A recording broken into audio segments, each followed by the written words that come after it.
ओम नमो भगवते वासुदेवाय। आज के प्रसंग में महात्मा भीष्म ने मरने से पूर्व एक अति दुर्लभ उपदेश दोनों पक्षों को, पांडव और कौरवों को अपने पास बुलाकर दिया था, जिसमें उन्होंने बताया था कि हे पुत्रों, मनुष्य संसार में जो आता है वह अपने कल्याण की इच्छा हमेशा रखता है। तो सुनिए, इसमें हर व्यक्ति को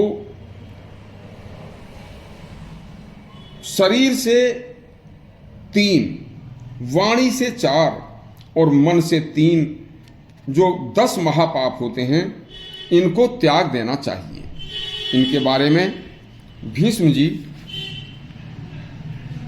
वाणों की सैया पर बंधे हुए शरीर से 58 दिन से पड़े थे, और जब 58 दिन बीते तो उनकी इच्छा के अनुसार, जिसके लिए उन्होंने ये इच्छा मृत्यु 58 दिन के लिए रोकी थी, सूर्य दक्षिणायन से उत्तरायण में प्रवेश कर चुके थे। बस इसी समय के लिए भीष्म जी ने 58 दिन तक बाणों की सैया पर पड़े घायल शरीर से कुरुक्षेत्र के मैदान में खुले आसमान के नीचे पड़े रहना स्वीकार किया था। आज उस शुभ दिन के आने पर भीष्म जी ने कौरव और पांडव दोनों पक्षों को बुलवाया, जिनमें 5 पांडव दुर्योधन सहित धृतराष्ट्र, गांधारी, कुंती, स्वयं भगवान श्री कृष्ण भी उनके पास आए थे। तब भीष्म बोले, बेटा, अब हमारे जाने का दिन आ गया है। आज तुम्हें एक उपदेश देने की इच्छा से तुम्हें मैंने बुलाया है। देखो, अब जो हो रहा है वह तो जो भी होगा वह ठीक होगा, लेकिन यदि कोई भी मनुष्य इस मृत्यु लोक की लोक यात्रा को भली भांति पूरी करना चाहता है तो उसे कैसा स्वभाव बनाकर जीवन यापन करना चाहिए, सुनिए।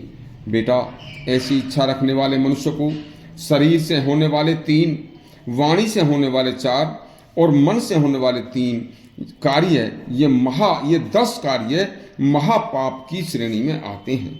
वो कौन से हैं? इनका शास्त्रों में उल्लेख है, हमेशा इनको त्याग देना चाहिए।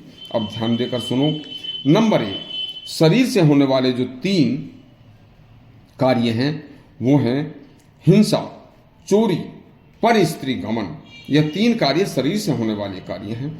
इन्हें त्याग देने में ही ज्ञानवान मनुष्य का जीवन मृत्यु लोक निवास में निर्विघ्न होकर बीतता है और अंत समय तक उसे कोई कष्ट नहीं होता। इसलिए इन्हें त्यागना उचित है, क्योंकि ये तीनों ही पाप महापाप हैं जो शरीर से किए जाते हैं। नंबर 2, व्यर्थ की वाणी, किसी भी तरह की गाली, निष्ठुर वचन बोलना, चुगली, निंदा करना और झूठ बोलना, ये 4 वाणी द्वारा किए हुए अर्थात वाणी के पाप हैं। इन्हें कभी भी जबान पर लाने की मन में सोचना भी नहीं चाहिए। ऐसे विचार आते ही तुरंत इन्हें त्याग देना चाहिए। ऐसी वाणी को त्याग सर्वथा उचित है। ऐसा करने से आने वाला संकट टल जाता है। यह वाणी द्वारा किए 4 कर्म बताए गए हैं। नंबर 3, दूसरों का धन हड़पने की इच्छा न करना, संसार के सभी प्राणियों जीवों पर दया व प्रेम रखना तथा हमेशा एक बात पर ऐसा दृढ़ विश्वास रखना कि हमारे द्वारा जो भी उचित, अनुचित, अच्छा, बुरा, शुभ, अशुभ कार्य हो रहा है उसी के अनुसार हमें फल अवश्य मिलेगा। यह दृढ़ विश्वास हो। यह 3 कार्य मन से करने योग्य हैं, इन्हें अवश्य करना चाहिए। इसके विपरीत दूसरे के धन का लालच, संपूर्ण प्राणियों से बैर रखना तथा कर्मों के अनुसार फल का विश्वास न करना, ये 3 मानसिक महापाप हैं। इन्हें त्यागना ही उचित है। इसलिए मनुष्य का कर्तव्य है कि मन, वाणी या शरीर से कोई अशुभ कर्म न करे, क्योंकि वह शुभ या अशुभ ऐसा जो कर्म करता है उसका फल उसे उसी कर्म के अनुसार भोगना पड़ता है।